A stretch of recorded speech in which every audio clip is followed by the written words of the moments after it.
Hi, everyone. Welcome to the Sake Brewing Seminars.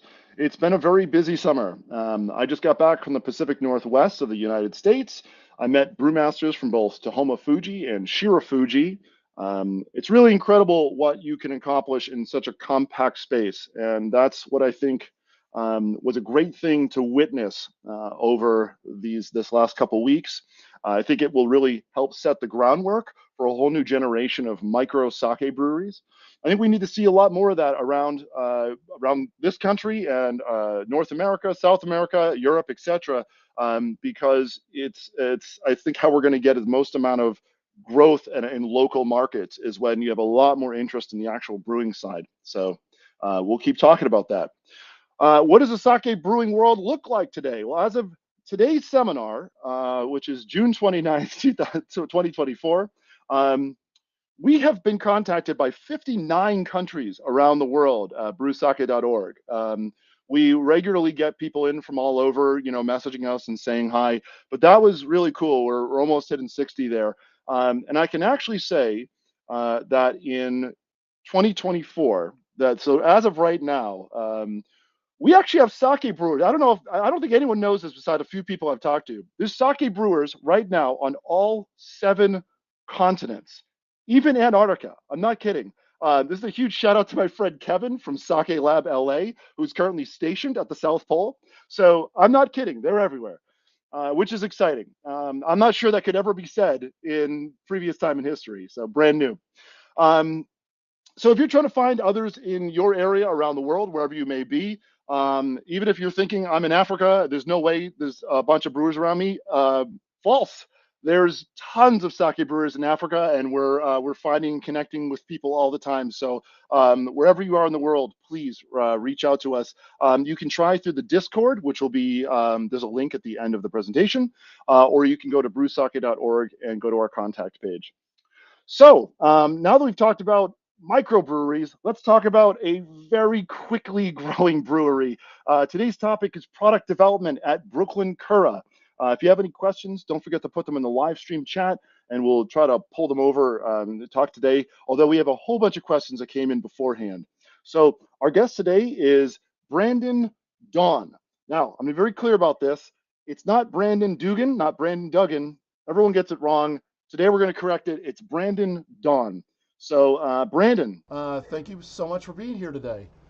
Thanks for having me. I'm coming to you today from the brewery laboratory. So we've got our lab bench back here, and it's also like we're still somewhat under construction, so there's various projects we're building. But I can't really take my computer over to the window, but we have an amazing view. It's a very Brooklyn view, so we can stand here and measure alcohol and see the Statue of Liberty looking at us.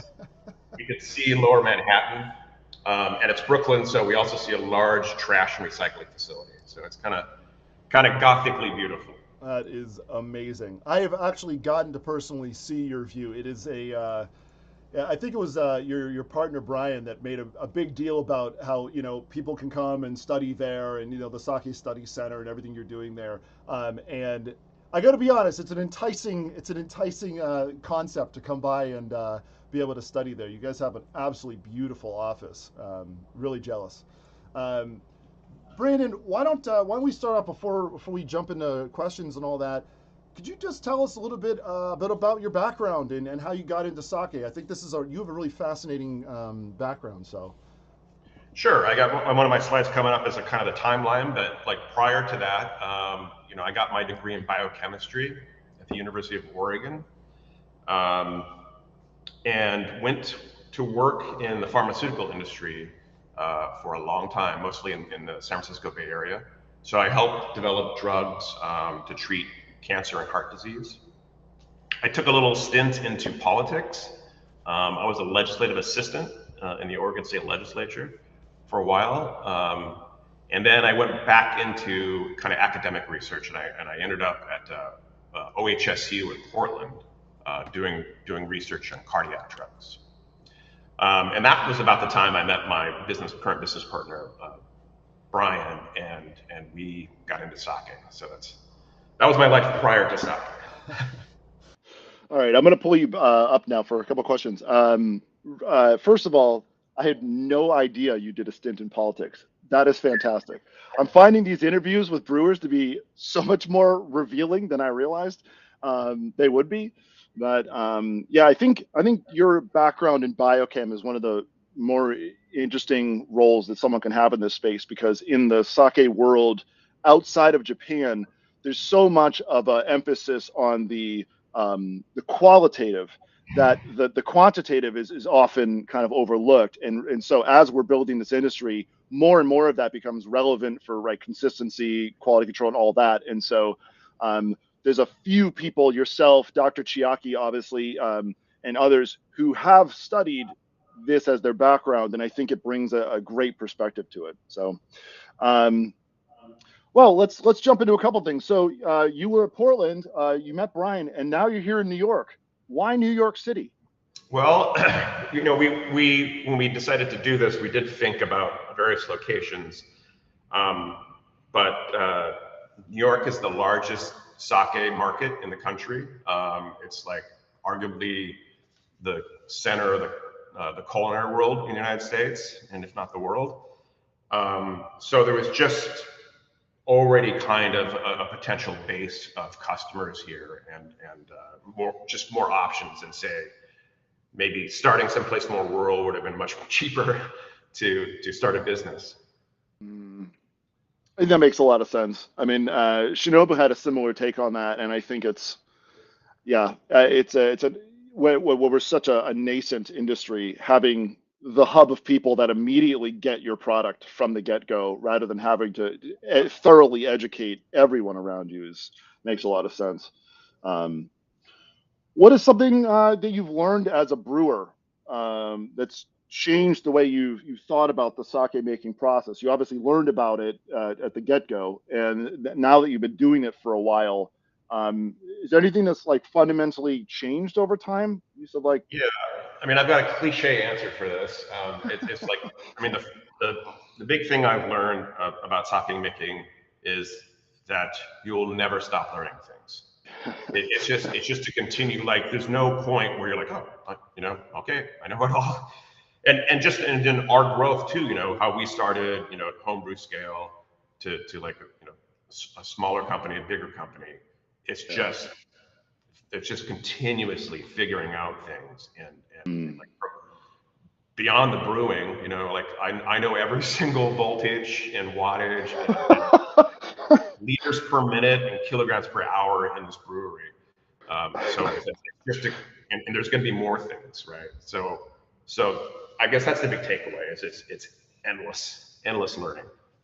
Sure. That's a great takeaway. I do think, being on the forefront, seeing a lot of new brewers come into the space, as obviously we welcome everyone over at brewsake.org. There's a lot of people that have this immediate, like, okay, I've done beer, I get this, I'm ready to go, like, throw me in the deep end. And the first thing that most experienced brewers say to them is, take a step back, like, just take this. Yes, you're going to get there, but there's a lot to learn, and I think it's a great perspective of kind of like maybe humbling, if you would agree with that word. Like, it's a very Yeah. humbling experience of like, whoa, I only see this tiny little bit. There's this giant world ahead of me. Um, Yeah, for sure. I mean, it's it doesn't take terribly long to brew sake, but like the choices you make and all the decisions you make, you're really not going to get a full grasp on it for like until that sake is like a year old, yeah. right? So it's just and then that's just like one time. So you got to do that again and again and again. So it quickly becomes like you need to think in many years. Yeah. Um, so let's see. What is something you're currently learning about or experimenting with? Well, it's really right now for us. It's like we have popped up on scale. We were at a smaller facility just down the building, and so our tanks would accept 500 kilograms of total polytrash. Mm. Now we're at 2,000 kilograms, and so having to like deal with that and learning just the physicality of moving that around, Sure. and let alone like just the fermentation dynamics of this. So that's the new thing that we are getting used to. That's huge. I think that scale challenge of going up, a lot of the home brewers especially, that's already its own challenge. Going to a brewery scale at any size, like 1,000 or 1,500 liter tanks, that's obviously a big challenge. But Yeah. when you see that, like, obviously the most normal use case of this is like in Japan, where these giant breweries are just slamming out a new tank or 2 tanks or 3 tanks a day, and you're like, these aren't small. These are like 12,000 liter tanks, and they're cranking these things out, moving so much rice. The the accuracy of that production schedule becomes so important, and you can't just say, "Oh, we missed our steaming time window. No big deal." It's like, no, no, no. It's a very specific window from like 10 a.m. to like 11 a.m. and then you got to move on to other things because Koji's coming out, and then yeah. Um, so, all right, easy question. What is your favorite bottle or style of sake? I don't really have a favorite bottle of sake it changes a lot, but really it's like a style wise, I tend to gravitate towards Kimoto just Hmm. because I love the process of it. It's like a sake fermentation, but then you have to do a separate initial fermentation. It's just adds all this kind of complexity to the process that I enjoy. Yeah, and I'm so curious if we have time, maybe we can talk a little bit about that process within your brewery, because I know today is all talking about product development, and that's going to be a big one. So let's not delay this anymore, because we have lots of questions that have come in for the end of this, and let's jump into your slides. So I'm going to pop you up now, and you can. Okay, well, thanks again for having me, and I guess I want to start by just thanking Lucas for all the work you do. And I mean, you've done all of this brewsake.org website and this whole series as just unpaid labor. So I appreciate that. I think you're making a good connection between like home and commercial scale breweries. And I think this is probably, if people, I imagine some of your viewers are people who want to start a sake brewery. So I think you're putting a really great, valuable resource up. And I also kind of want to thank you for like kind of writing my talk as well, because we had a couple months ago, we had some conversations about it and about what we might talk about.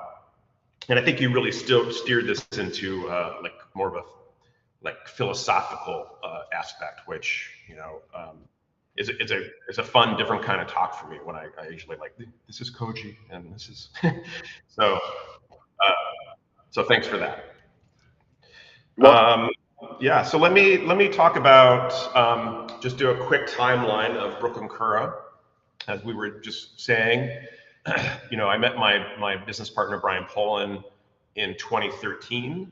We had a friend in common who married an Indian woman in Japan, and so we went to Tokyo for this wedding, and then the newlywed couple was kind enough to take us around for the first little part of their honeymoon.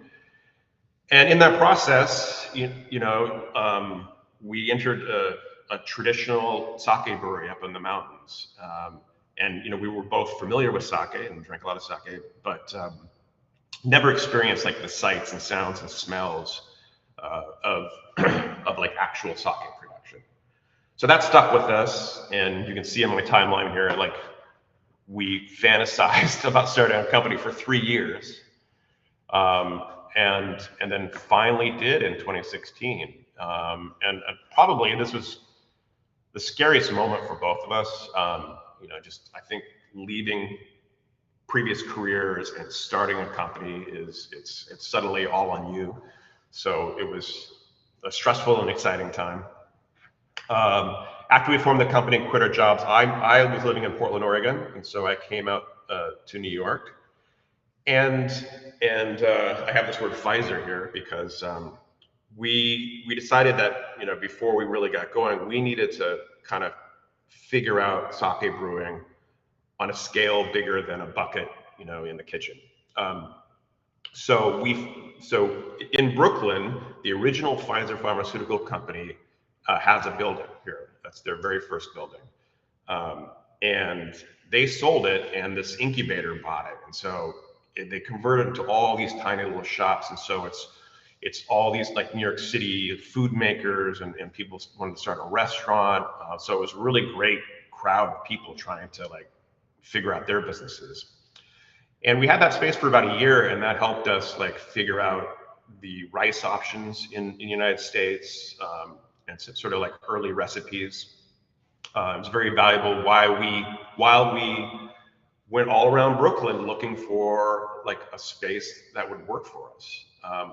We were lucky enough to come across Industry City. So if you've ever been to New York and Manhattan, maybe you've been to Chelsea markets.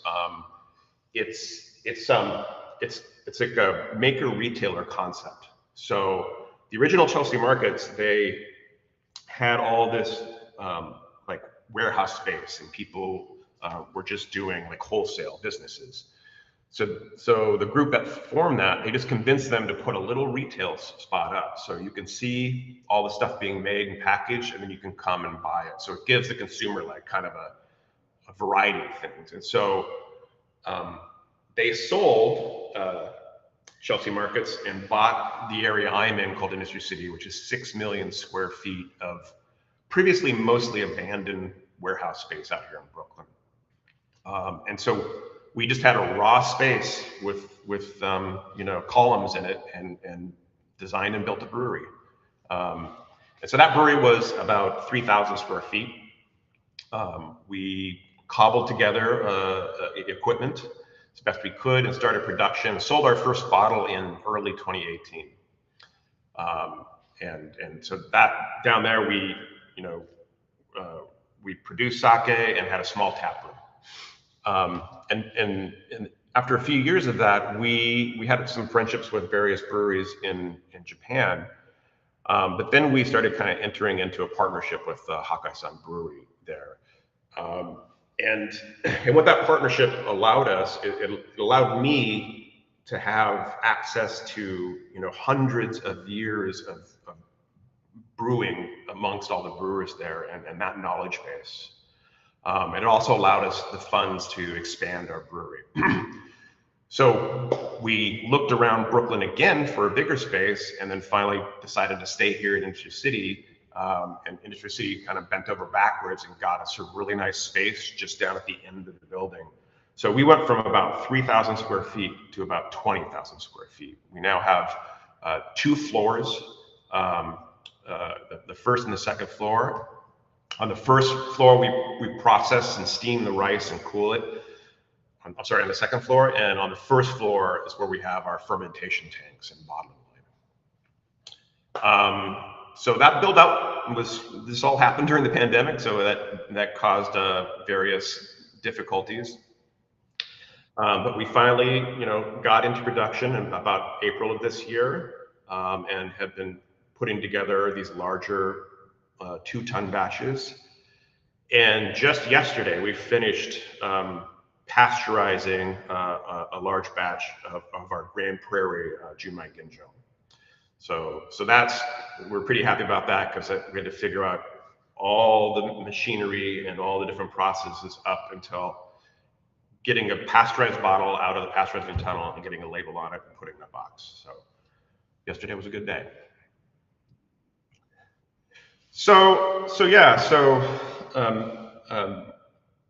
Lucas and I were talking about like just more of the conceptual aspects of the brewing, and one of the questions he had was like, what comes first when making a sake? At least for me, is it the product or the process?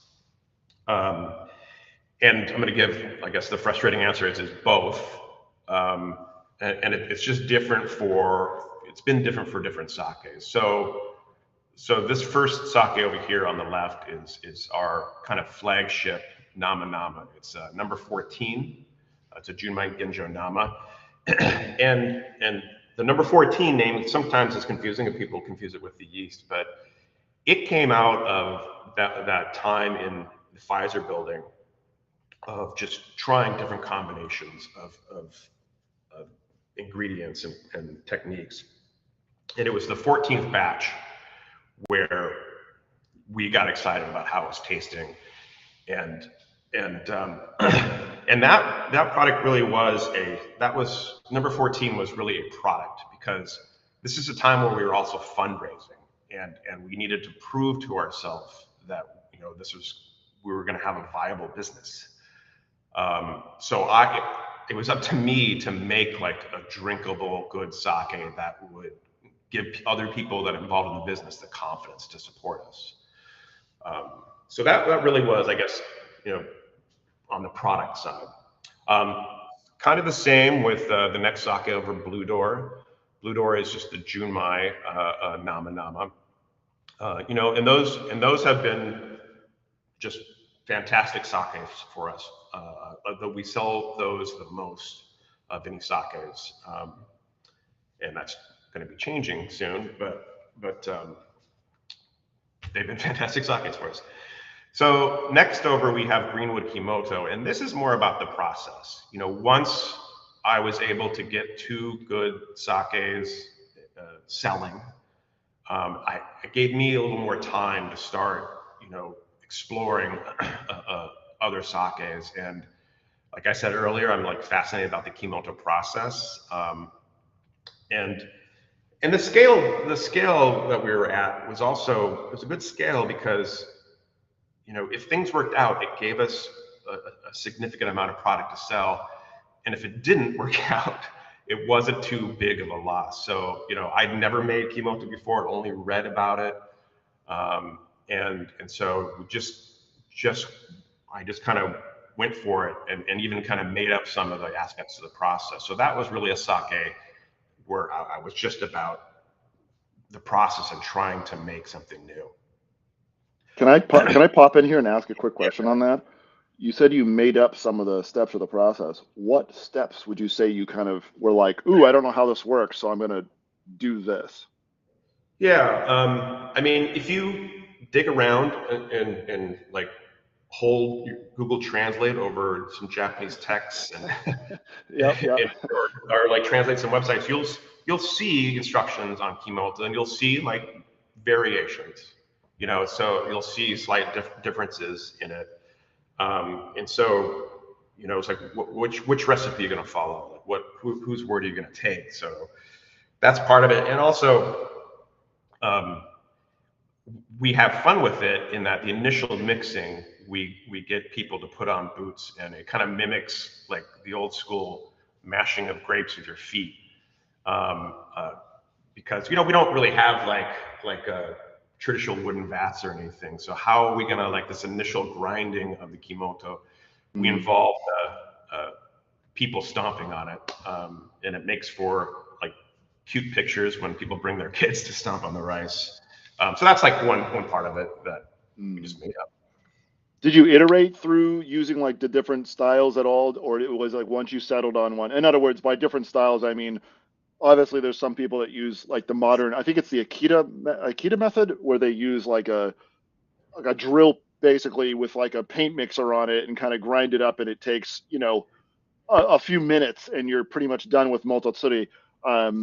Did you experiment with different ones, or you're just like, you know what, this worked for us, we're sticking Yeah, with it? I mean, it's also like, you know, this might be changing now that we're like getting on a bigger scale, but you know, we really allowed ourselves to experiment and have variation in our sakes. Like, I mean, like Blue Door really floated around for a while before it came into its current form. Very early on, I was using a yeast that had a real isoamyl acetate aspect to it. Yeah. And it just had a strong banana smell to it, to the point where we had like Yelp reviews where people said they put bananas in it. And I actually moved away from that, because in my mind, you know, like stylistically, I think the junmai shouldn't have too much aroma. and so, I would just change it, and so I made the Kimoto several times, and I've changed little aspects of it each time. So Mm. That's a good note for people who are watching, though, that you're a very successful brewery, and just even by saying you've been invested in and you're scaling, that's to me already a huge step of success. So to know that during that early stage, you were trying things out, you were already in the market, people were already tasting things, and you were even saying, you know what, we're changing the yeast on this. That's too much. So especially for a core product, that's a yeah, great yeah, yeah. and like we were brand new sake makers. So I mean, the alternative is you're just going to have the first thing you made forever. So you're going to like learn all this other stuff and like be like, oh, I could have done this and this. Like we just do. Right. We just change it if we want to. Great. Say, sorry to derail you on this. No, it's all right. And then so this next near and far is also, I would call it. It's again, I guess it's a process and a product. So the label looks a little different on that. We've got a series of labels that look similar to that, because those are our Kurikin bottles. So we have a sake subscriber program, which you can join, um, and so every month or so we make a very small batch of something, and that's been my place to really experiment. Um, and that those experiments are like also trying to explore new things for future products, right? So a lot of good has come out of all those Kurikin batches, and we just recently put our bottles up, and I was like, oh wow, we actually did a lot of those. And these coming soon bottles here, so we started off kind of exclusively making Nama Nama. For us to pasteurize in the old brewery was very labor intensive and involved putting the bottles in milk crates in a tub of hot water and just a lot of manual labor. Um, and the thing is like our distribution's expanding, and I don't really want to send Nama Nama to Texas in the summer. Um, and so we just for continued growth, we really need to have some pasteurized products. So my point is we're going to have a pasteurized junmai ginjo and a pasteurized junmai products coming out soon, and those will be the culmination of a lot of those Kurikin batches of just figuring out things and kind of honing it in. So let me just talk about this like conceptual design goals, like kind of the deeper thought process of the concept of a sake, I guess. And there's a few different paths on this.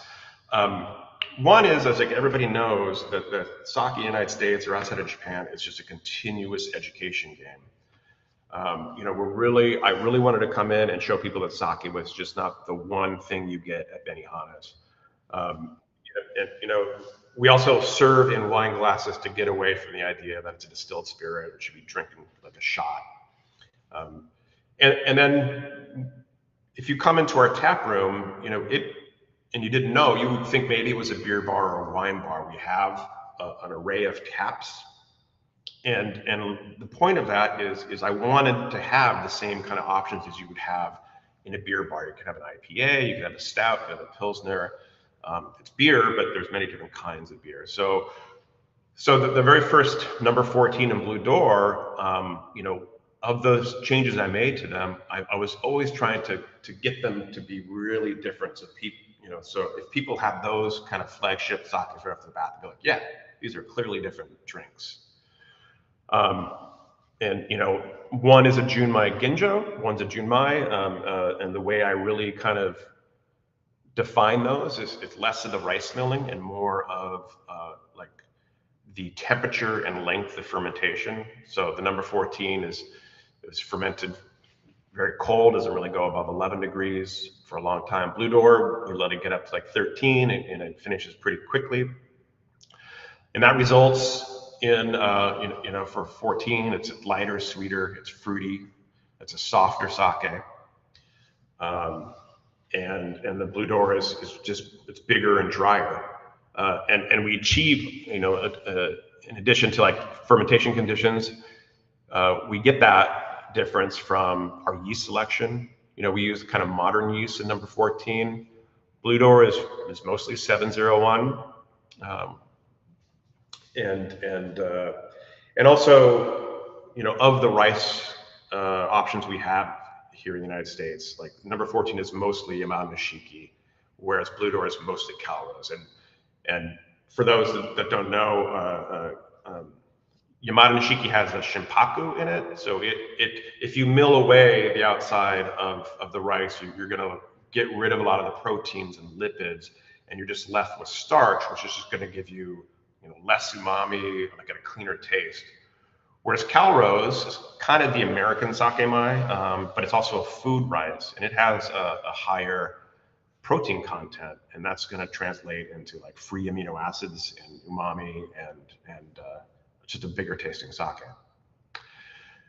So another kind of like concept approach is just it's just my enjoyment is getting into a process. And I've got an example here of our BYX Yamahai. So if you get into a process and you're able to kind of create a story around it, it acts as an educational tool, right? And I wanted to kind of convey a few things. I wanted to convey the Yamahai process with this, and also kind of give a nod to like really old sake breweries. We're still kind of a new sake brewery. We're in Industry City, which is just like a monument to cement. It's just these buildings are massive structures. So we don't have like these 500-year-old like wooden beams holding up our brewery. But there's a small amount of sake breweries that the fermentation relies on the ambient yeast that lives in that kind of wood.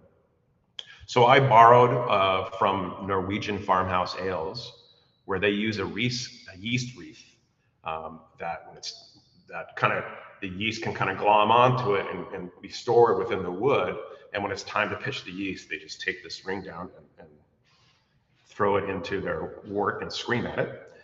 And then when they're done, they put it back up. So the very first time I made this Yamahai, I added yeast, but subsequently we rely on that ring. And so that ring hangs up above all the other tanks. And so it is, theoretically exposed to different yeasts, and it's going to develop, a yeast family. And it's just the concept of it. I think it's a compelling story, and it's another educational tool for us.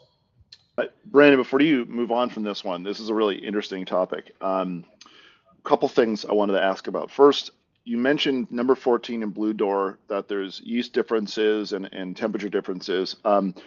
Do you adjust water chemistry at all for these, or is it purely the differences in your texture purely coming from the yeast? We don't adjust, with one exception of a Hurricane, which was Burton non-sake, which we mimicked Burton upon Trent beer water style, where we did made the water really, really hard. We don't mess with the water chemistry at all. Okay. So these differences are just coming out of brewing conditions and other ingredients. Okay. Yeah, that tracks really interestingly. A friend of mine, Jordan, did a test recently with a Mexican lager yeast, and he did the Mexican lager yeast, and then a version of that. The only thing changed in the side-by-side test was that one processed thiols differently. So it was, in order to produce more of like those tropical guavas and all those different aromas. And it was fascinating, just the difference in that gene expression.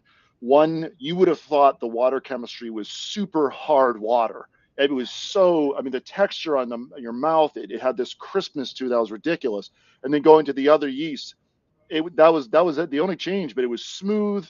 You lost all that that texture. And you would have thought someone jacked one up with heavy water chemistry and all this extra salts, and the other one was like RO water, but absolutely no adjustment. So yeah, I thought it was an interesting time to make that comment, and also kind of know whether or not you had adjusted it, because I've obviously tried these many times, and there is a difference, obviously, but it's interesting to know that you're not making any adjustment with those. Yeah, yeah. I mean, yeast is like one of the biggest contributors to like all the tastes in sake. It's really kind of a major player when that's what you Also, choose for. did you say you yell at the yeast room? Did I get I that don't know right? if you've ever seen, so in the Norwegian farmhouse, yeah, they will, to wake up the yeast, they scream at it. Excellent. So more So of that. Do Dave, you my lead yell brewer, at Dave and I may have screamed at the Yamaha at it? points. I would like to see a video of you and Dave screaming at a tank. That'd be Yeah. fantastic. All right, sorry, I'm gonna step out now. I just wanted to jump in and Okay. ask. So I just wanted to kind of give a quick look at our process. So, like I said, we've just come into this building, this new brewery. We are 4 big batches in, and so I just wanted to show you what our process looks like right now. So one of the big differences in our process is we incorporate an actual shubo now. We did a few sakes with shubo in the smaller brewery, but we just did not have the space for shubo. So all those sakes were a kobo jikomi, or we buy a large pitch of yeast and add it at the first edition. So for shubo, I chose to go with koan toka, which is a very short duration shubo. This can be ready in maybe as little as 6 days. And this was a risk on our part, because I'd seen some examples of koan toka in Japan, but I just designed these tanks and a way to heat and cool them, and they're working. So I'm always pleased when you make something up and it works. So this is Shinada-san looking into the tank, I think, as we're starting a koan toka. Shinada-san is one of the Kurabito from Hakka-san who's staying with us for a while. So the process here is we put hot water in that tank. We put some koji in that tank and let it stir for a bit. It's got impellers inside of it to agitate. I've got a system of pipes behind there where I can circulate around the jacket of that hot water or cold water. So we want to kind of hit 55 degrees Celsius and maintain that for a while. Then we also had steamed rice in there, and we just let that spin and cook for about 5 hours. And we essentially make amazake. We make a very sweet solution in there. And then we rapidly cool it. So we hold back some of the water, and we put that in as ice. And we start recirculating really cold water around the jacket. And I've got monitors in there, so you can see the temperature when we start cooling it down. It just drops down. And when we get to about 40 degrees, we add our lactic acid, and at about 25 degrees, we add our yeast. And we let that grow up to a strong shubo that will go into Moromi like the following week. So with just a few batches, we can already see like a dramatic difference in our fermentation compared to our previous brewery. Kobo jikomi is not the best way to start fermenting a batch. And then we have yeast companies that make pitches for beer breweries that hold our yeast and make our pitches. And their job is just to make as many cells as possible. So they grow the yeast up in really easy conditions, and this yeast is not challenged. So the yeast comes in kind of weak. The point of a shubo is to kind of train the yeast and give them kind of a mini batch to work on first before they go to work in a big batch. And I thought this would happen, but now our fermentation of Mei Moromi is happening very quickly. So Oh, in the smaller brewery, it was always trying to encourage fermentation, trying to warm it up and make sure it, very early on, sometimes it would get stuck and just kind of be a weak fermentation. Now we're just trying to suppress it. We're trying to like very slowly bring the temperature up. And as soon as we get to the top temperature, we would frequently just stay at that temperature in the old brewery, but now we immediately start coming back down. So that's one way it's changed the dynamic. So after our shubo's going, we start working on both the rice for the rest of the batch.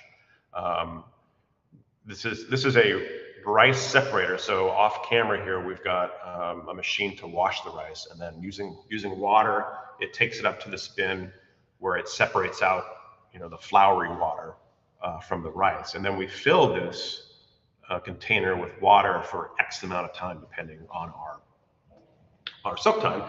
And the way that this differs now is in the previous brewery is that there weren't a lot of us there. It was like for a while it was just myself. It was myself and Dave, and then Dave and Zico.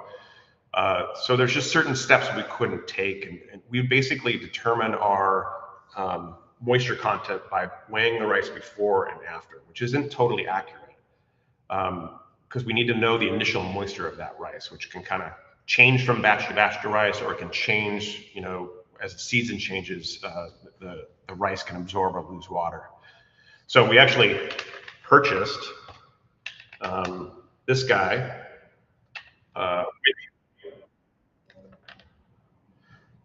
So this is a machine to measure the moisture content of the rice. You just put a little sample of rice in here and crush it.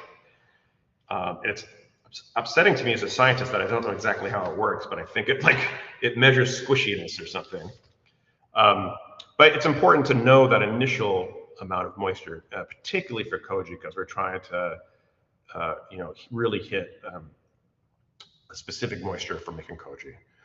So that rice then gets steamed, and if it's going to be koji, it goes into the koji room. And here's my lead brewer, Dave, sprinkling the tane on that. So then we go into our really big tanks. This is, it's not the best perspective, but these tanks are very deep. We have to start worrying about safety and wear harnesses because of the fall danger. But if you look at these are like our previous kaibo down at the very bottom that I've had to attach long aluminum poles to just reach the bottom of it. So yeah, we ferment for a little shorter time than we used to. Then we press in Yabuda. There's Zico taking out our kasu. And then I have a missing slide here because I just pulled a lot of these images off of my phone. I have just hundreds and hundreds of pictures, but I realized I don't have a picture of filtering. But our filtering goes, we add some bentonite to the freshly pressed sake and allow that to grab some protein and ori and bits and settle down for a better part of a week. And then we run the sake through a plate and frame filter. So it's just got these like stiff plates, and then in between we put these paper pads. And that gets out most of everything. Then we go through these membrane cartridges, particularly if it's going to be Nama. We go through, up to like 0.45. I'm experimenting with 0.2 micron filters. And that ensures that you don't have any yeast or bacteria in it. And then our final step is bottling.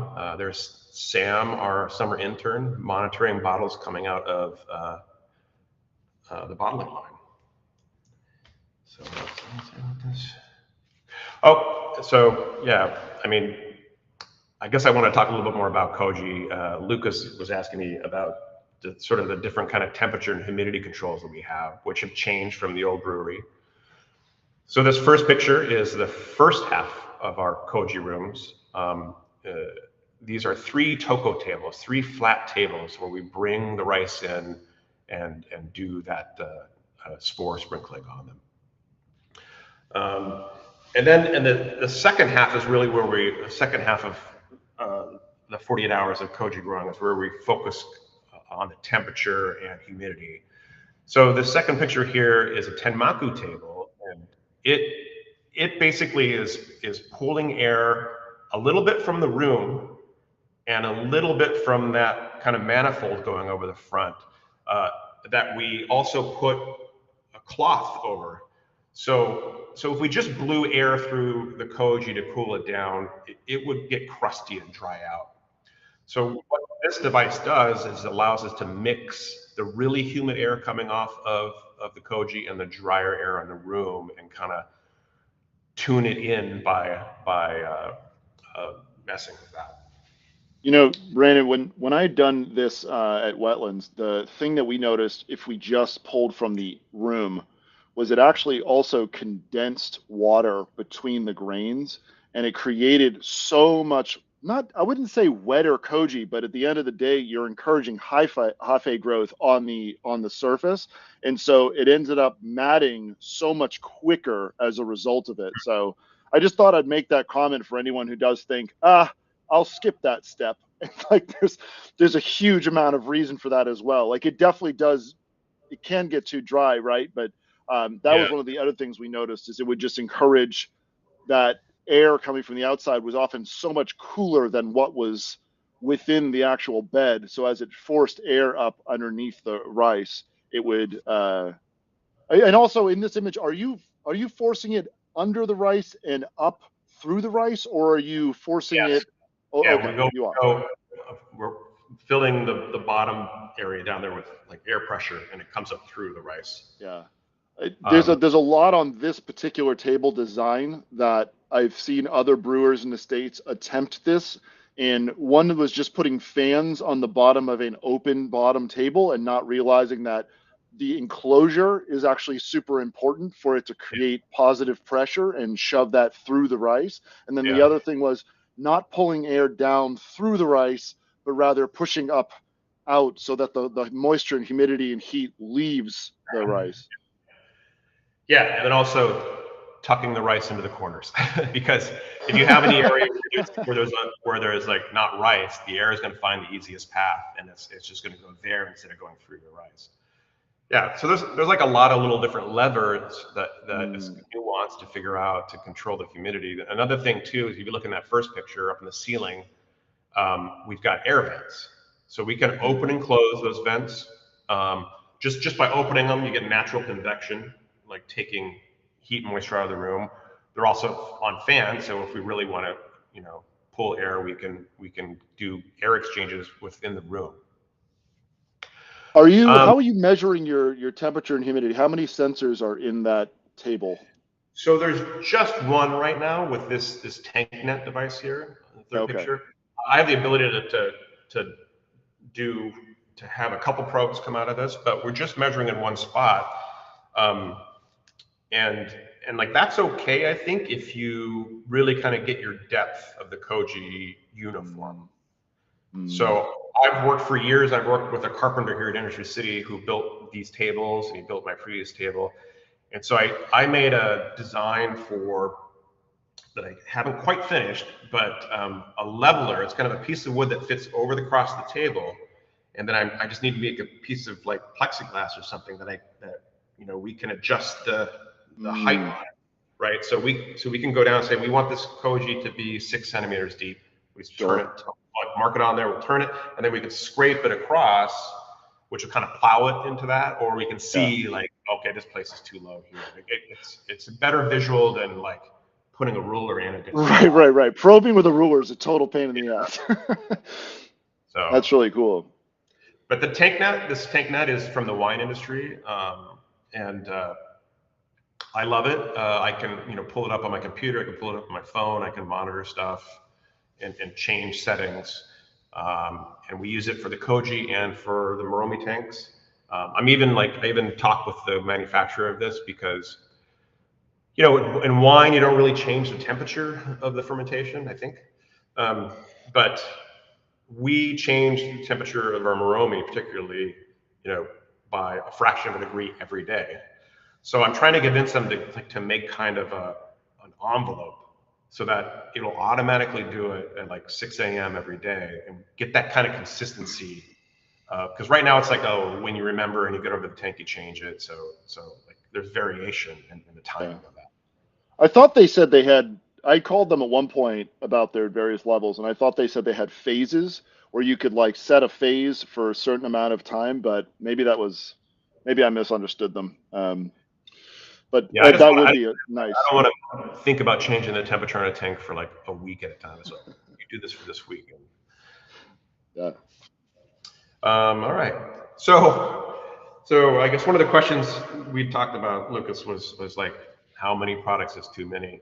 And we just we're in the new tap room when we finally like found all our old bottles and put it up. Wow.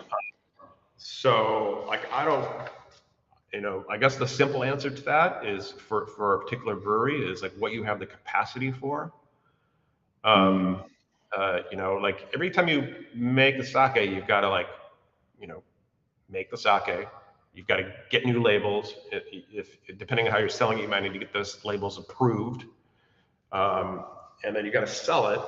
I guess the answer to that is like it depends on where you are in the country. If you've got the base of customers that want to enjoy different things, you could do more. But this is mostly because of this Hurricane bottles. But I was like, wow, we've actually made a lot of different. This might not even be all of them. I'll just point a couple out that I think are significant. One is pizza bagels and sake, and that's our collaboration with Kato Sake Works. We have 2 sake breweries here in Brooklyn, and that was a lot of fun. And we've been talking about like repeating that. So looking forward to it. That'd be cool. The center bottle here, this blue and the champagne bottle, is a pet nat sake. I guess I'll briefly talk about how we make that. I make a base sake, and I stop it a bit on the sweet side, and then I pasteurize it at normal pasteurization temperatures to like denature the enzymes and also like kill off the yeast. Then in like a traditional champagne style, I do a triage with new yeast and in a small batch and get that actively fermenting it, add it back to that pasteurized sake that still has sugar in it, and then we kind of quickly bottle it and let it ferment in the bottle. And then it's a challenging thing because if you just let it go to dryness, the yeast will just eat through everything. You're probably gonna have gushing bottles. It's a difficult thing to like kind of get that to stop where you want it. So what we do is I have some gauges that I can put on the bottle to see what the pressure is, and we get to a good pressure that's going to give us like obvious carbonation, and then I do a second low temperature pasteurization that just kills the yeast. I've already gotten rid of the enzymes. Now I just want to kill the yeast. And that's kind of nuanced too, because like if you have too much pressure, if you had a good amount of pressure on it and you pasteurize it at normal temperatures, the bottles will probably explode. So it's been this kind of game where we like time how much pressure it gets and then just have a cooler pasteurization. And then I guess the last thing I'll mention here is this bottle over on the right here. This is not sake. We in the state of New York, we are a winery, and this is a wine that we fermented with sake yeast. So I started a collaboration with Hound's Tree Winery out in Long Island, which unfortunately is no longer around. And I started talking to the winemaker, and I go like, could you bring me like 500 liters of Chardonnay juice? And he's like, yeah, I think I could do that. And then he calls me the next day and says, you know what's going to rain? We got to do it now. So he drove out from Long Island in a U-Haul with 500 liters of Chardonnay juice. And then from the U-Haul, we pumped it through the window into one of our tanks. And then I just pretended that it was like I was making a ginjo. So sake yeast went in like the first edition, and then I let that kind of ferment, and I added more juice and more juice. And it's just kind of a long story, but like one of the things I'm really interested in is using sake yeast in things that aren't sake. So sake yeast is Saccharomyces cerevisiae. It has worked with koji for so long, and koji just hands it glucose, the simplest sugar, that it is kind of forgotten how to deal with other sugars. Like the genes in there still exist. Specifically, it's the genes to uptake those sugars into their cells. So if anybody's ever tried to ferment beer, you're going to have a very slow fermentation. It's going to struggle to get through that maltose. And an interesting thing on this is I can measure glucose levels here. I can't measure fructose.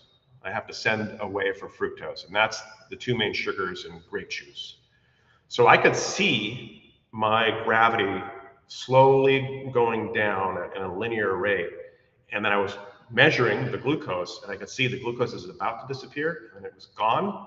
And then the slope of my line changed because it was getting into exclusively the fructose, and it had a harder time dealing with it. But normally, like I think a Chardonnay would ferment out in 10 days. This took like 60 some days. It was like a healthy fermentation the whole time. It was very slow, and everyone loved it. It was a beautiful wine. So I try and get a wine in every year. Have you had a chance to meet Shoya Imai yet? I don't think so. Wakaze Brewer. I met the president, but not the brewer. Yeah. Okay, because this is like that conversation. We might in the future have an opportunity to bring him on and interview him, and that conversation would be right up his alley. That is like 100%.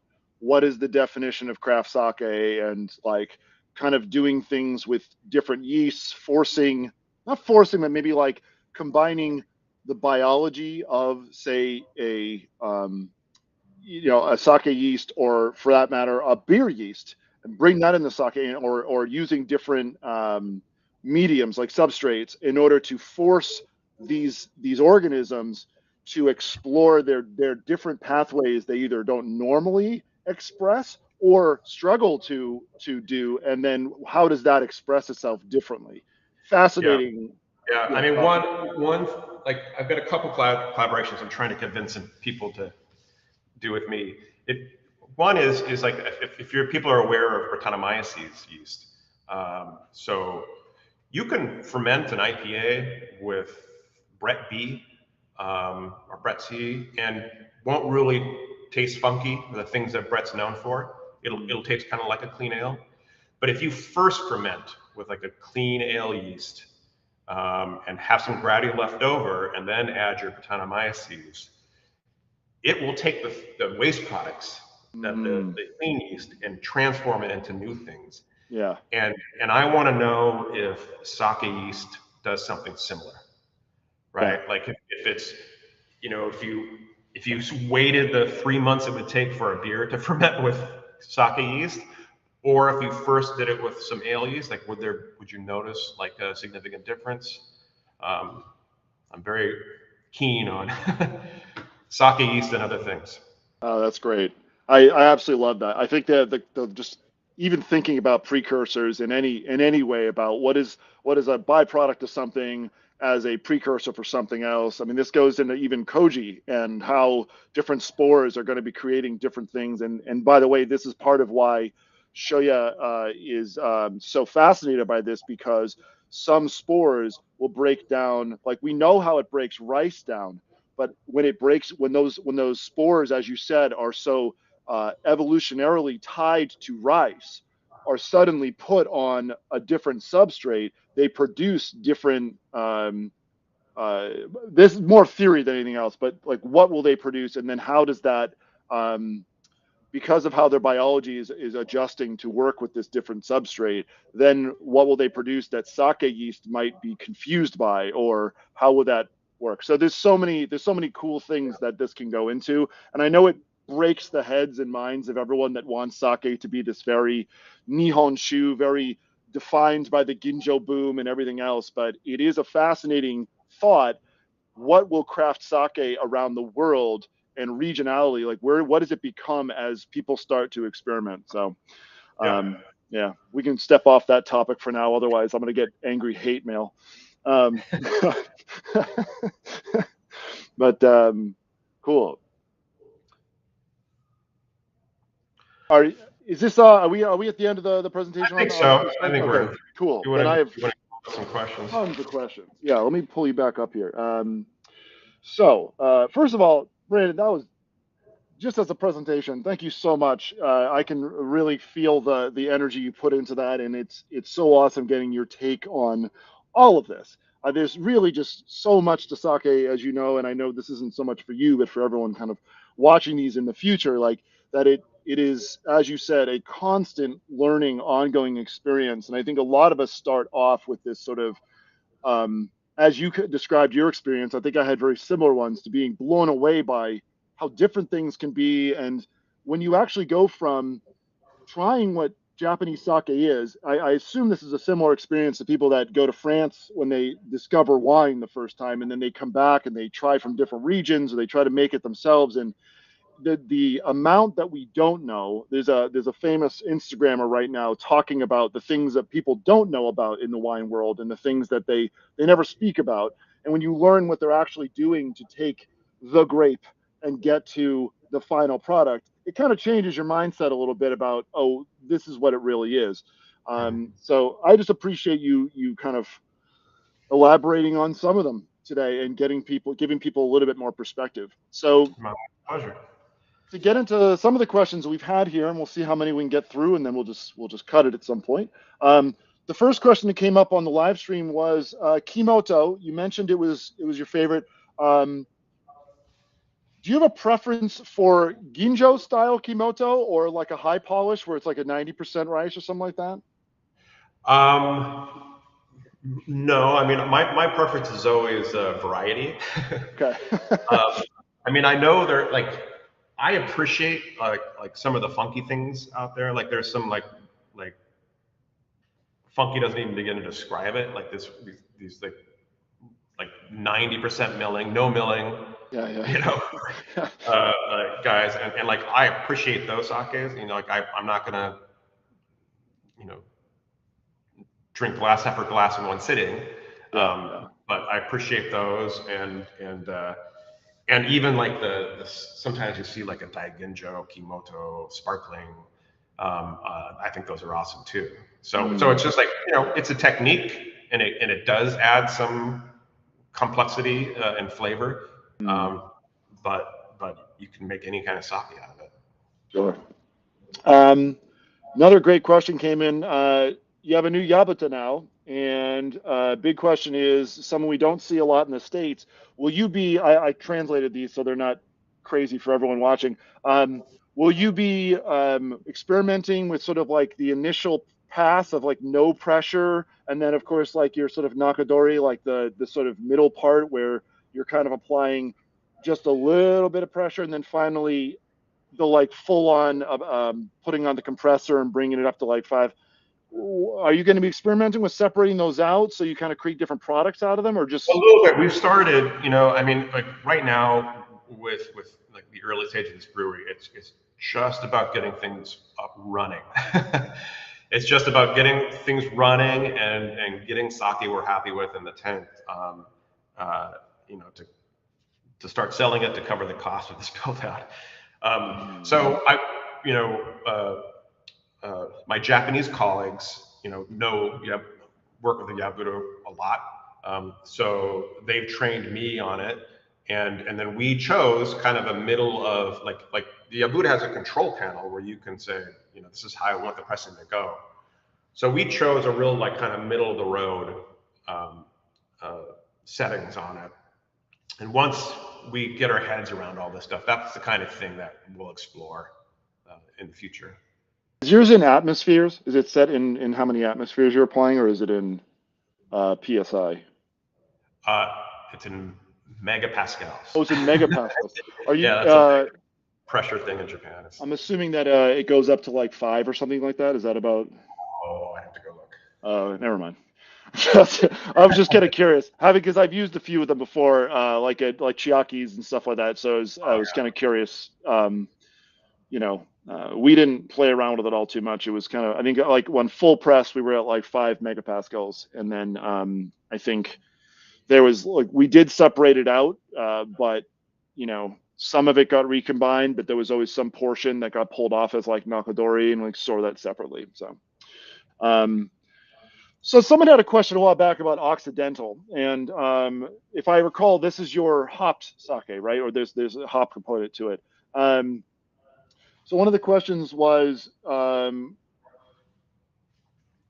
this kind of one of those products where it was like, we're just going to try something and that's how it came out, so we stuck with it? Was that something you went in with like a specific thought in mind? Is there a combination of that? People are yeah, curious about like what type of hop you chose and like why. A lot of questions like that. yeah.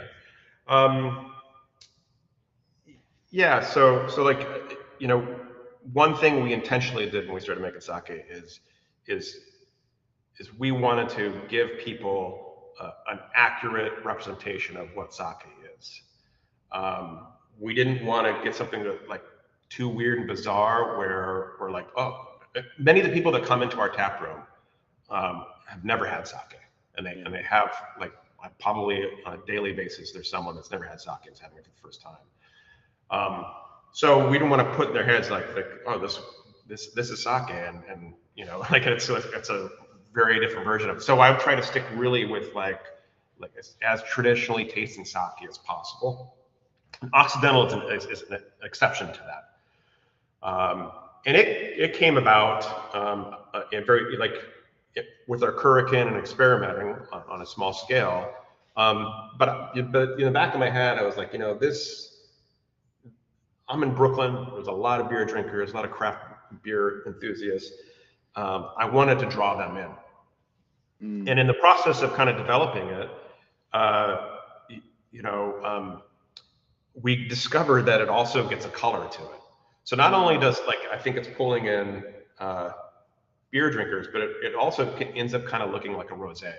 Mm. So I think a lot of people appreciate it for that too. And I kind of have one rule, like if you're going to add something non-traditional to a sake, um, you have to still know it's sake because it's so easy to cover it up. Yeah.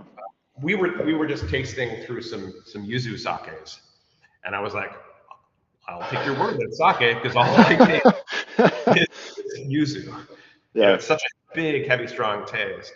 Yeah. But with that in mind, like I put a laughably small amount of dry hops into the tank. So after pressing, we add the dry hops. It's a mix of Citra and Galaxy, and leave it on contact for 4, 5, 6 days. In that process, I think maybe because of the higher ABV content of sake, it pulls out the chlorophyll. So like frequently freshly pressed sake, regular sake has got a green color to it. This has got very, very green. And then I've just played around with the conditions, but essentially I think it's an oxidation that happens.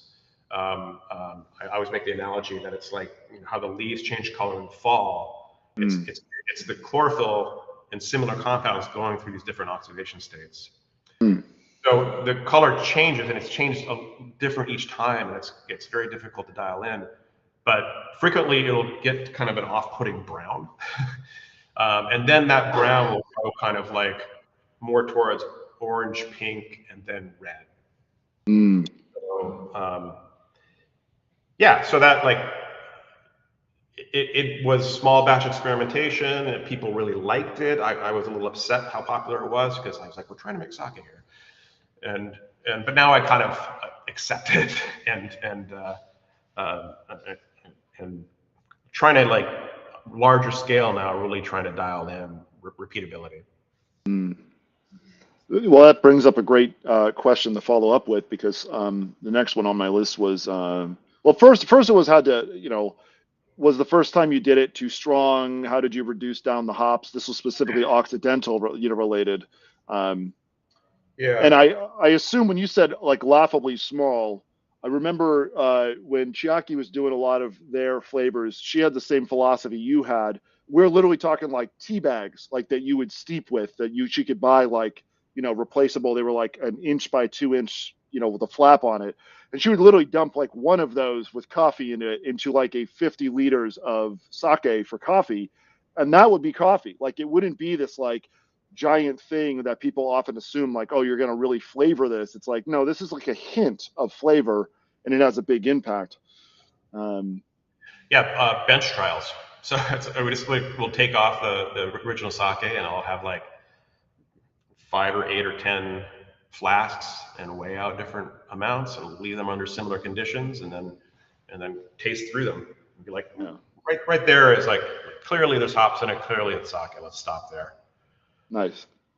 um, so for filtration, since this wasn't a slide you had on there, but you described it a little bit, have you hit like a standard process for filtration in terms of like quantity, or and this is probably a bigger question that has not really been talked about too much, but we're starting to get there as an industry, is the type of charcoal used, or you said you use bentonite, so I guess it's not it's different than charcoal, but do you have a standard amount you're using? Do you do some sort of a process where you say, we have too much color or too much, actually, does bentonite pull out color? Or is it No, it mostly just doesn't. for the, It okay, doesn't. so it's just for the haze, yeah. Rats proteins. Yeah. Yeah, Um, I mean, the bentonite decision making is really based off of like wine literature, because that's really where bentonite is used. Um, and then when we do use carbon, there's a couple different options, and this is material also from the wine world. There's carbon that picks up more of like off flavor, and there's carbon that picks up more color. And I tend to stick to the color one. Um, and I'll just say that the levels are very light. Um, it, I've there's some people like, oh, I'll never use carbon, but I like, particularly for the early Nama days, I kind of quickly realized that just using a little bit of carbon, you're going to extend the time before you really start developing namahine. Because eventually, doesn't matter the storage conditions, you're going to get namahine. Like your nama is going to change. yeah. It's not shelf stable.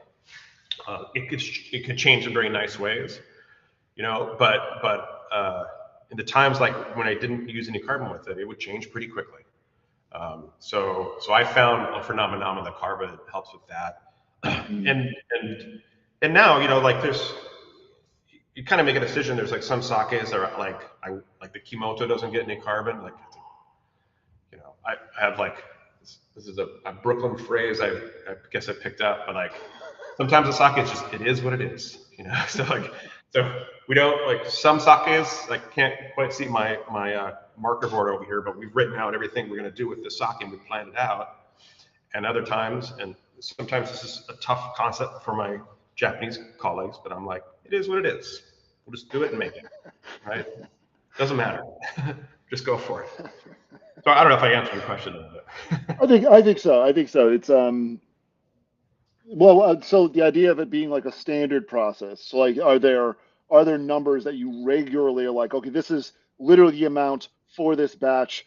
Here's how much you're going to put in, or is it on a batch by batch basis that you are making the decision and how much to add? Yeah, I mean, I think previously it was batch to batch. It was a lot more. It is what it is. And number 14 will kind of float around for its sweetness, dryness a little bit, depending. Yeah. But now that we are making larger amounts and we're trying to sell it, like distributors become involved and customers become involved, and they'll accept variation, or like particularly if it's intentional, or like I mean, people who are in a natural wine accept variation, but now we are trying to like work on repeatability a little bit more on this larger scale. Okay. This goes along with something that someone had mentioned, and I think I asked you a while back, was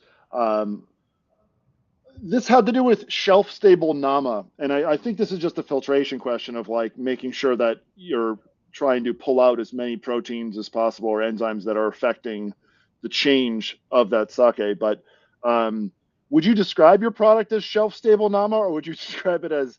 Depends on the shelf. Like if the shelf is at 5 degrees Celsius, Sure. then it's going to be more stable. Like, yeah, I mean, I guess kind of the things we do to make it stable is like after pressing and adding bentonite and letting it settle, you get it filtered in the bottle as quickly as possible. Try not to let the Nama sit in a tank, even though it's cold for too long. It's just like the clock starts ticking as soon as you press it, right? So the quicker you can get through that process. A little bit of carbon, I think, is helpful, and then in our filtration, we do go through at least a 0.45 micron. All right, so we've never had I've never found a bottle of Nama that had any kind of like extra bacterial growth in it. Okay, sure. We've had some that there are people or customers, some of whom you probably know, that purposely buy our Nama and leave it out at room temperature because they want it to get funky. And interestingly, they kind of evolve in different ways. Like particularly 14 and Blue Door. If I go out and have Blue Door in the wild and like the first I can say, okay, it's got some age on it, is like I get like a shishito pepper note on it. It's really weird. And then the number 14, I start getting like white chocolate. Those are the first indications that like, okay, these are getting some age on it. Yeah. And then they go really, really weird after that. I'm gonna start looking for those now. See if I can track them down. In this regard, for all the sizes, broadening it out a little bit. One question was, how do you evaluate if you've hit your goal? So what is your sort of like, triangle test, or what do you go through to kind of say, okay, this is what we were trying to get to, like we're on par with. And this might apply, I think this question might have originally been like, you set out to create a sake, did you get to that sake? But I suppose it still applies in the, okay, we're remaking a sake, did we still hit that goal? Yeah, I mean, I guess ultimately you could like measure all the possible things you could measure about a sake and have those values line up from batch to batch. But like what I mostly, when it gets towards the end of fermentation, the one thing that I'm really focusing on is glucose. For different sakes and the different yeast, like the final acid is usually kind of the same and predictable. But the glucose, and that's because it's just how you brew the koji, and then the just all your conditions to balance the fermentation power and the saccharification power. You're going to have that's going to affect your final glucose, right? So yeah, like number 14 is a juicier, sweeter sake, but we also have like Grand Prairie, which I'm like. Sometimes it can get very, very dry, and I feel like it's a little exposed. So I guess my point is like I focus on glucose. I ignore SMV kind of. It is kind of a useless. It is sometimes I think a little useless when it comes down to. Yeah, I mean, some of my Japanese colleagues now here have like been to have degrees in sake brewing science. So they've kind of turned me on to these certain variables that like relate to mouthfeel. So SMV, can tell you things about that. It has a role, but I've had a -5 sake that tasted dry to me, and a +7 that tasted sweet. So it doesn't necessarily reflect glucose. Yeah, I think the combination of like SMV and acidity is okay. Like avocado dough, where there's like a little bit of that. Okay, at least now we're bringing in like a second thing that clearly affects the flavor of your sake, not just like, is it sweet, but is it sweet and a 5 acidity? Well then, yeah, not so sweet, right? It's going to taste like bone dry, but that's good to bring up. I think that's one of those things a lot of people aren't. So I know that you taught me how to do the glucose, so you don't mind if I just spit that out really quick for you. So basically there's a a meter you can buy for, especially for the home brewers too. It's not that expensive, but for commercial brewers as well. There's a Contour Next One device you can purchase, and you buy the strips separately. All you really need is a phosphate buffer. It's a 1x phosphate buffer that you can buy, and you get it in like a 1 liter thing. You just store it in your fridge or whatever. And there's just a dilution factor that needs to occur from your filtered sample, where you need to essentially dilute it down to the point where it measures within the range of the meter, because this is essentially for blood glucose level. So when you do that test, you just need to make sure it gets in the range. So if you measure it once and it's off, it says high, it will tell you high or low. If it's high, you do a serial dilution down. So you dilute it by, say, a factor of 10, and then you can go ahead and measure. You just got to make sure that whatever your final value is, you got to multiply back up to your initial, the amount of times by 10, right? Because you're diluting it down. But once you do that, you can just track those values. And we used to do it at Wetlands when you taught us how to do that pretty much daily, because we had no idea what we were looking for. And once we got a sense of that, it does give you a pretty good idea of, your first few days, boy, that shoots up real high, and then it starts to come down. And so, for measuring that mouthfeel, for sure, that plays a big role in, especially that first hit of sweetness on your tongue, and whether or not it's going to be something that people experience, that sweetness of something. I think is like that initial, at least for me, that's how I experienced that, was how much that initial feeling of sweetness was, and then the tail end was more like texture of like how many residual sugars, like non-fermenting sugars and things like that. I don't know if you have a different take on that, but that's how I interpret the feel of that anyway. What were you saying? So like if your glucose is low, but you still have a big feel, it's just other bigger sugar. Yeah, sure. Yeah, Like yeah, longer chain starches. yeah. Um, okay, I just wanted to make sure we got that out, because I think that is a huge thing for, especially for commercial breweries trying to like And really. you don't need material. If you're like a home brewer and you can't take samples every day, Yeah, but you can take a small sample. All you need is 100 microliters. yeah. Yeah, I mean it's barely anything. We've gotten a lot down for the homebrew to be able to do it. The only device for homebrewers, and I even recommend it for commercial brewers, which is the Anton Par, that Easy Dens, which for density, a densiometer is like relatively cheap at $450 now. They keep going up in price. I think I bought mine for 350 like 4 years ago. Um, but I mean, to be able to take a sample with, we use like a tea infuser. You can just pop into a small tank and just use like a pipette or whatever else to pull a sample out, filter that 10 milliliters. You can do the full densiometer, glucose, and acidity. You take a little bit more to do like a titration, but Mhm. honestly, it's a lot. Anyway, it's like a random side note. I don't know why I decided to go into that, but so you chose a very specific style, and I think when we're talking about product development, you have kind of found like a clean style. You mentioned a few things about this, like in terms of approaching people with this. Um, have you experimented in kind of the higher acidity or bold sweetness to try to hit cuisines or specific types of cuisines, anything like that? Um, yes, maybe not necessarily to hit a food type. Mm. Although, like now that we're selling more sake, I should think about that. I mean, I like really, I'm curious about making a product and brewing it, and like my mind kind of ends there with it. But yeah, we've done a variety of things. Like I do incorporate white koji, and I'm going to be doing that a little bit more. I like, you know, I've incorporated white koji to make like a very sour sake. One of those Mm. hurricanes, which I might make again in the future, is three koji sour, right? So it's got Ooh. black, white, and yellow koji in it.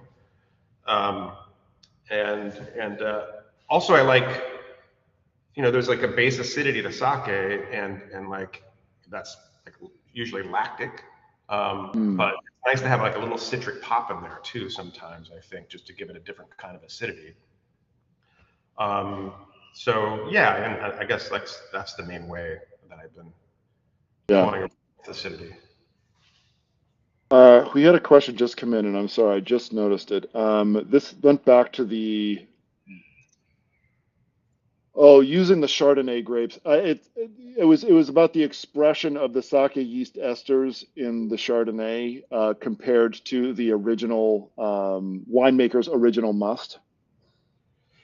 Oh yeah, like some people reported that they could pick up like some ginjo ka things. I never really did, and it's I think it goes back to one of like kind of we were talking about earlier about how like Brett can take things and turn them into new things.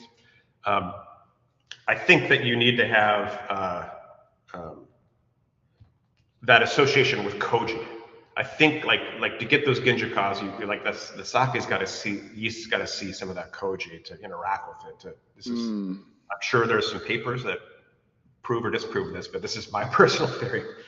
Like you're just not gonna like involve like very aromatic yeast um, in non-sake things, and you're not gonna get like M310 or 1801 kind of results out of it. mm. Um, sorry, my computer just froze for a second. There's like so many questions here coming in right now, so I'm trying to keep it to the ones we've already had as well, so we answer the ones that were asked. You already went over a few measurements. You talked about you obviously measure gravity, you measure glucose. Of the things you personally spend the most time focusing on, um, I want to say let's take it at two stages here. Koji, what are you mostly analyzing when you're going through Koji? The ones that you like trigger you the most of like, ooh, we got to step in. I know this is a big question. I do. So do your best.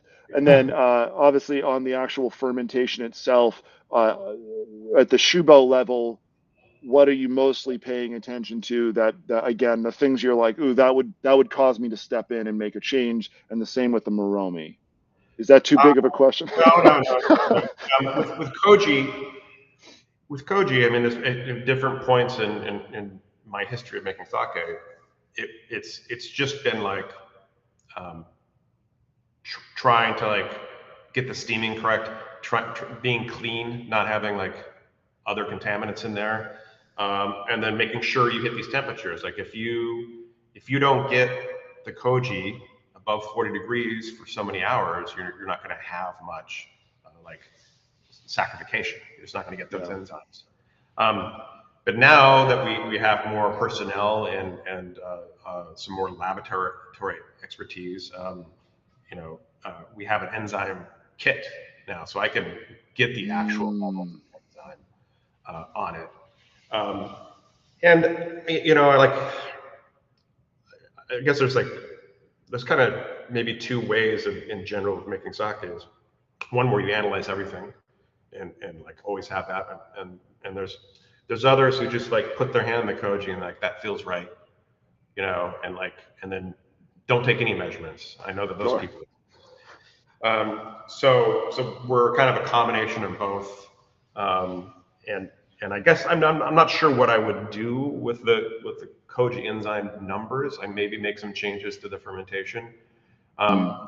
I, it kind of it's expensive to put a 6,000 liter batch of sake together. So I suppose if we saw like shockingly low enzyme levels, maybe we would grow the koji again. But maybe Oh, that's what okay. be like. Okay, you know what? We're gonna lose this 400 kilos instead of the 2,000 kilos. Yeah. Uh, so that's where that might come into play. And then with Shubo, it's really like cell count is the biggest thing that we're looking at. We want to make sure that um, uh, we have the correct number of yeast guys in there to start off the Moromi. Mm. Um, and also monitor the temperature too. With koa toka, like if it gets too warm, it's going to just start making a lot of alcohol, and if you have too much alcohol, that's going to like kind of injure the yeast, and it's not going to perform as well. Mm. And then Moromi, it's just really watching that BMD curve and the AB line to try to predictably hit where you're going to end up at it. Yeah. Do you have you adjusted at all your shubo size in order? This is something I've been thinking about a lot lately. It occurred to me that the shubo ratio to the total batch, like to the Moromi, a lot of it to me, initially there were a lot of things about, oh, this is just building up yeast, but then finally I said to myself, but that actually makes a lot of sense that you really do cap out around 210 to the negative to the eighth cells per milliliter in a lot of ways. Sometimes you go higher than that if you're depending on how you grow it, but there's like an amount of cells you're kind of hitting in this size. And so I thought if your ratio adjusts somewhere between 5% of the total batch and like 8% of the total batch, it started occurring to me that that's really a matter of choosing how many cells to start your overall batch with. Like you are kind of saying, it's kind of in a way like choosing your pitch size. Do you adjust your shubo size, or is it for the most part like a standard, like this is our shubo size? Yeah, it's standard most of the time, but like I think what you're talking about is like whether it's like fermentation forward or saccharification for recipe, right? Yeah. So like it's like if you kind of front load your shubo and your first edition more than your tomei, like you're going to have more cells and they're going to rip through it. Yeah. You know, when I make kimoto, I have a bigger shubo because, like, I mean, one complaint I have about my kimoto is it tastes very clean. And it's like I'm like, you know, so I've been kind of progressively making the shubo bigger and bigger because you're gonna there's more acid there. Yeah. That's your acid producing period, and you're gonna see it at the end of the Moromi. Mm. Yeah, I think there's a lot in terms of the water percentage on your initial additions, especially your shubo, how much koji you're using at that point, how much rice. Like I'm starting to see in the years that I've been studying this that more and more those ratios that I thought of as just like why do I choose this or not, and this is sort of the talk to discuss this in is your product development is sort of, you know, as we kind of continue on in the let's call it just for now, scoping it to the American sake scene, but this is the broader global thing. When people start to study those and they look at a recipe, let's say they get their hands on something from a brewery, I think looking at those ratios and asking when you calculate, okay, it's a 7% or it's a 5% shubo ratio to the overall batch. Then you look at the shubo itself and you say, okay, within this, koji represents 30%, 15%. Well, how much sweetness are they trying to get out of this? And I think one of the reasons that I so strongly advocate for taking lots of measurements if people can is you can then look back on your brew and you could say, okay, at the end of this ferment for our shubo, let's say, this was our bame, this was our acidity, and this was our, you know, I don't know, our glucose, whatever it may be, and say, if we wanted to change how many cells we had, or if we wanted to change the overall flavor of this, we could go back and adjust those ratios in some way. Has that been something that you've taken a look at, or it makes me think of like when I first started making sake in the older brewery on the 500 kilogram scale. I threw away a couple batches, like things were just kind of off, and it, you know, I was unaware of sort of the negative effects of kobo jikomi, of just not having a jubo, and so I think in like adjusting, you know, without really knowing what I was doing and adjusting the recipe, I was compensating for that weak first edition. So I like in changing my ratios, I was actually kind of making it more fermentation forward because I was doing everything I could to encourage the yeast to get going. Well, so you just mentioned a big one, and let's bring that up. What were some things that you learned along the process, perhaps that you don't need to worry about, or suddenly you were like, oh, I thought this was important. It's less important to me now. I focus on these other things. Yeah, I mean, it's just there's that, you know, the 10,000 ways to make sake. There's certain people who are gonna have a strong opinion and that these things are very, very essential. So it's opinion. But like, you know, just one thing I think for American brewers is I don't think, because a lot of people come from the beer world, you don't have to worry so much about oxidation, Mm. right? Because we take some measures, but like I've been to breweries in Japan where like humans never touch the rice or the product, and it's all like, you know, after pressing, it's in an inert atmosphere. And I've been to breweries where like literally they have a bucket on the ground, but out in a pit below the fune, and the sake just pours into it, and then they transfer it. They're both fabulous sakes, right? So Yeah. I'm like, you see something like that, you're like, I don't think that matters. Yeah. I do think that makes sense for people to go and visit breweries and not, especially for people, for someone wanting to make that transition. And I should pose this as a question, but um, I'll give an example so you know what I mean.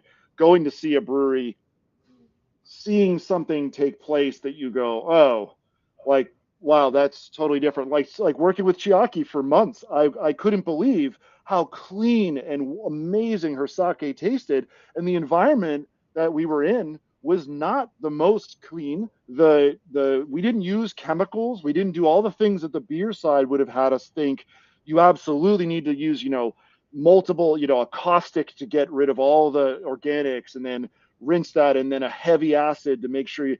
And then I'm watching them like soap and water, soap and water.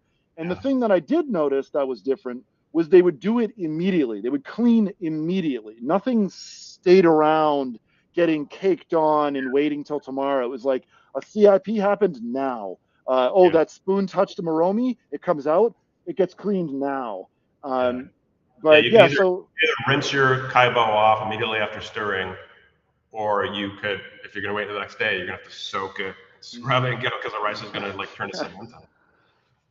when you went from the process of brewing at home and you're ramping up, um, what was it like going between that process? Like, okay, we're just brewing to like, okay, we actually. I know you might say, oh, we don't really know what we're doing, but you at this point we could say you know what you're doing in terms of producing a consistent product to some degree, whatever else. We don't have to play the humble card on this one. What was it like going from that process? What kind of things were you thinking going from we don't know to okay, actually I think we do know what we're doing now.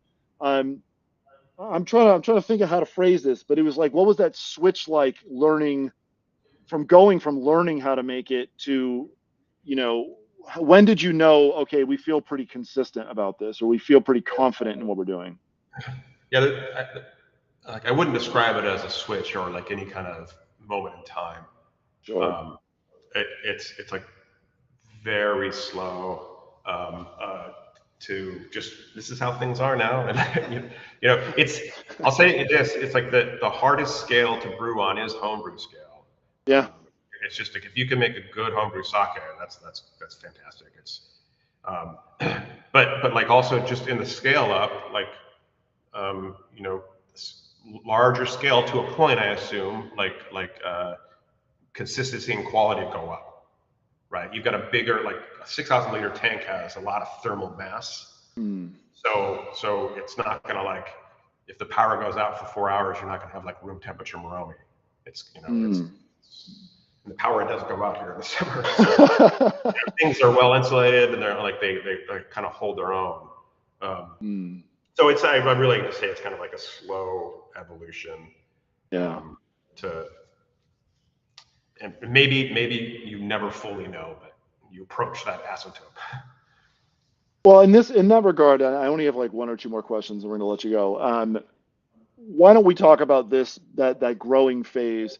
Can you tell me about a time when? Sorry, it's such an interview question. Can you tell me about a time when um, you had something go wrong, and you needed to make, say, a substantial correction in order to arrive at the intended product? Or, is there a situation you can think of when you made an adjustment, even if it's not ridiculously huge? I mean, there was a point where like early on, we like I would put out sakes because we kind of just financially had to. Um, that like I would fight tooth and nail not to put out now. um, and like I was like, oh my, I was very upset that the acidity is so high on this. It's like it came out way too sweet. and you have all this internal dialogue, and then it's released, and people love it. And you're like, okay, that doesn't make any sense, you know. But there's a point where, like, you know, in these early, like, low pitch Kobo batches and stuff, there's one that just the yeast really just did not get going, and Yeah. it was completely stuck, and acetobacter took over. Oh no. So, like, you don't want acetic acid, because Yeah. I was like, Brian, come on, we have to dump this one. Which also, I think, when you get up to like hundreds of liters of sake, like, dumping baromi becomes difficult. Yeah, right.